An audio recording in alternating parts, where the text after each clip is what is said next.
ANMR ನ್ಯೂಸ್ಗೆ ಸ್ವಾಗತ. ಖೇಲೋ ಇಂಡಿಯಾದಲ್ಲಿ ಕಂಚಿನ ಪದಕ ಪಡೆದ ಚಿಂತಾಮಣಿಯ ಗೌರಿಶಂಕರ್.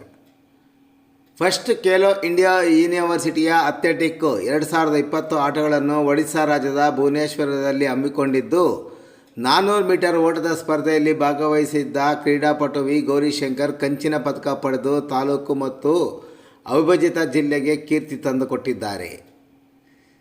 ಚಿಂತಾಮಣಿ ನಗರದ ಅಶ್ವಿನಿ ಬಡಾವಣೆಯಲ್ಲಿ ವಾಸವಾಗಿರುವ ಗಾರೆ ಮೇಸ್ತ್ರಿ ವೆಂಕಟೇಶಪ್ಪನವರ ಮಗನಾದ ವಿ ಗೌರಿಶಂಕರ್ ಅವರು ನಗರದ ಬೂರ್ಗಮಾಕ್ಲಹಳ್ಳಿಯ ಜ್ಯೋತಿ ಆಂಗ್ಲ ಶಾಲೆಯಲ್ಲಿ, ನಂತರ ನಗರದ ವಿಕ್ರಮ್ ಕಾಲೇಜಿನಲ್ಲಿ ವ್ಯಾಸಂಗ ಮಾಡಿರುವ ವಿ ಗೌರಿಶಂಕರ್ ಹಾಲಿ ಮಂಗಳೂರು ಸಮೀಪದ ಮೂಡುಬಿದಿರೆ ಆಳ್ವಾಸ್ ಕಾಲೇಜಿನಲ್ಲಿ ಪ್ರಥಮ BCom ವ್ಯಾಸಂಗ ಮಾಡುತ್ತಿದ್ದಾರೆ. ಓಟದ ಸ್ಪರ್ಧೆಯಲ್ಲಿ ಚೆನ್ನೈನಲ್ಲಿ ತರಬೇತಿ ಪಡೆಯುತ್ತಿರುವ ಅವರು ಈಗಾಗಲೇ ಹಲವಾರು ರಾಜ್ಯ ಮತ್ತು ರಾಷ್ಟ್ರ ಕ್ರೀಡೆಗಳಲ್ಲಿ ಭಾಗವಹಿಸಿ ಹಲವಾರು ಪದಕಗಳನ್ನು ಪಡೆದುಕೊಂಡಿದ್ದಾರೆ.